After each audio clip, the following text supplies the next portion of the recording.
Para mantener la neutralidad, Castillo se refugia en los sectores nacionalistas del ejército y nombra como ministro de guerra al general nacionalista Pedro Pablo Ramírez. A todo esto, en marzo de 1942, muere el líder radical Marcelo T. de Alvear. En julio, Roberto Ortiz. Agustín Justo comienza a soñar con volver a ser presidente, pero en enero de 1943, a los 66 años, muere sorpresivamente. Con Justo termina toda una generación de dirigentes. Lo único que queda por delante es una renovación total de la política. Mientras tanto, Castillo impulsa la candidatura del ultraconservador Robustiano Patrón Costas, un terrateniente y empresario tabacalero de Salta, partidario de los aliados, que maneja sus negocios como un auténtico señor feudal. Esta candidatura provoca el rechazo de los militares nacionalistas, que a esta altura se empiezan a agrupar en una logia secreta, el GOU, de la que Perón es uno de sus principales ideólogos. Los radicales también se oponen a la candidatura de Patrón Costas y la combate con una idea brillante. Ofrecen al flamante ministro de guerra de Castillo, el general Pedro Pablo Ramírez, la candidatura a presidente. Piensan que a un militar en actividad no se le puede hacer fraude. La noticia del ofrecimiento a Ramírez toma estado público. El 3 de junio de 1943, Castillo le pide a su ministro de guerra que renuncie. Ese mismo día, el GOU se contacta con el general Arturo Rawson. El movimiento militar para derrocar a Castillo ya está en marcha.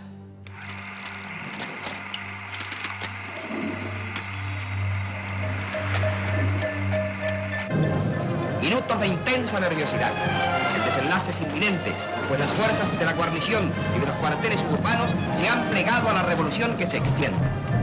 Las tropas, ya en la zona céntrica, se dirigen hacia la Casa de Gobierno. El 4 de junio de 1943, Campo de Mayo se levanta en armas. Un golpe militar de ideología nacionalista toma el poder. Es el comienzo del fin de la década infame. El jefe del nuevo gobierno, a instancias de la muchedumbre, destaca que el ejército se ha visto precisado a lanzarse a la calle por la falta de respeto a las instituciones y velando por principios elementales de moral y cultura, solicitando que se tenga fe en la obra a cumplir. El gobierno que surge del golpe se propone mantener la neutralidad ante la Segunda Guerra Mundial, reducir la influencia extranjera sobre la política y la economía nacional y resolver la cuestión social, es decir, mejorar la situación de la clase trabajadora para que ésta no pueda ser captada por el comunismo. Algunas de las ideas que fueron ensayadas por Amadeo Sabatini en Córdoba y por el bonaerense Manuel Fresco van a ser aplicadas a nivel nacional por el coronel Perón, que comienza a ascender escalones en el nuevo gobierno. Y testimonian con su presencia en el Salón Blanco de la Casa Rosada su adhesión al nuevo gobierno.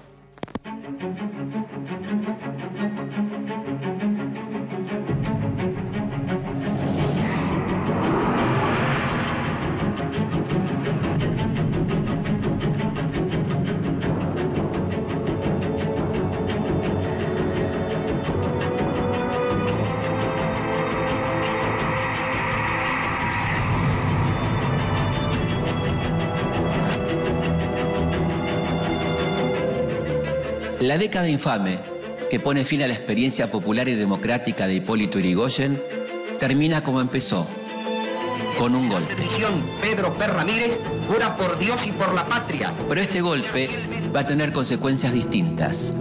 Va a permitir el surgimiento de otro movimiento popular y democrático y el ascenso del otro gran líder de masas del siglo XX. Porque qué mejor que decir es hacer. Los años 30 fueron una época de retroceso político y de desprecio por la voluntad popular, en los que se produce el nacimiento de la industria argentina y junto a ella el de una nueva clase obrera que en los próximos años va a ser la gran protagonista de los próximos capítulos de nuestra historia. El coronel Juan Domingo Perón comienza su ascenso en la política con la revolución del 4 de junio de 1943. Un golpe militar que derroca al entonces presidente conservador Ramón Castillo instala en el poder al general Pedro Pablo Ramírez, quien luego es reemplazado por el general Edelmiro Farrell. Al poco tiempo, el coronel Perón es designado al frente de la Secretaría de Trabajo y Previsión. Desde ese cargo, comienza a impulsar fuertes medidas de carácter social, como el Estatuto del Peón, los convenios colectivos de trabajo y la inclusión de más de 2 millones de trabajadores al régimen jubilatorio. Gracias al efecto positivo de estas medidas, el coronel Perón empieza a ganar peso político propio. En el año 1944, suma 2 cargos más: ministro de Guerra y vicepresidente. Rápidamente la oposición comienza a ver a Perón como el hombre fuerte del gobierno militar y dirige todos sus dardos hacia él.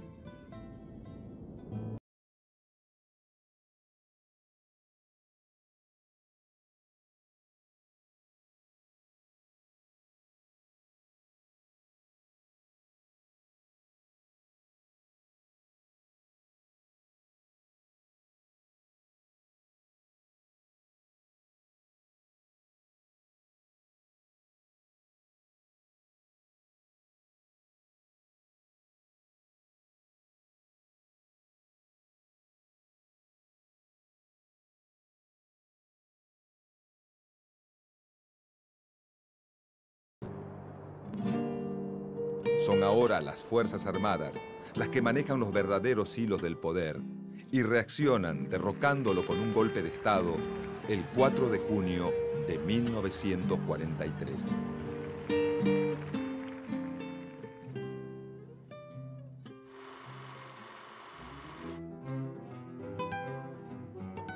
Tras el derrocamiento de Castillo, el general Arturo Rawson asume la presidencia, pero en 48 horas pierde el apoyo del ejército y renuncia.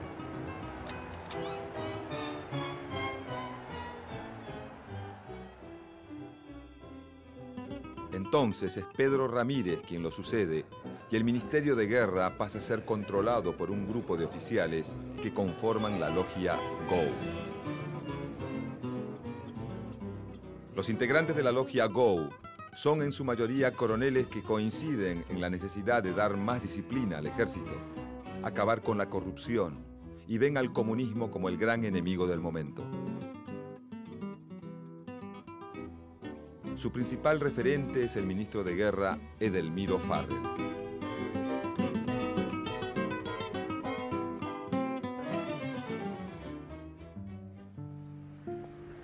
Para evitar posibles protestas sociales contra el nuevo gobierno de facto, los militares toman medidas.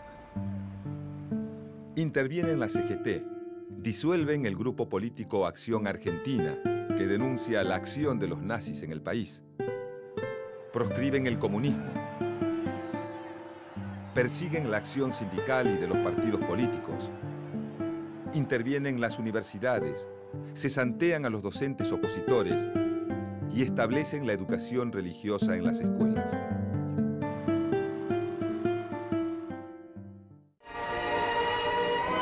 Argentina no puede ni debe penetrar el comunismo. Toda medida de represión siempre justificada frente a los intentos disolventes de los principios de religión, de familia y de patria en la fraternal y progresista sociedad argentina. El argumento principal de las Fuerzas Armadas es el de evitar la instalación de un régimen comunista en la Argentina.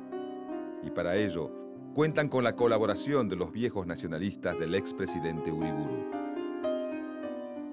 La oposición que antes acusaba a Castillo de nazi, ahora compara al gobierno militar con el régimen nacional socialista. En realidad, En el gobierno existen varias tendencias y líneas internas que se dividen entre militares afines al nazismo, algunos cercanos a los aliados y otros neutrales.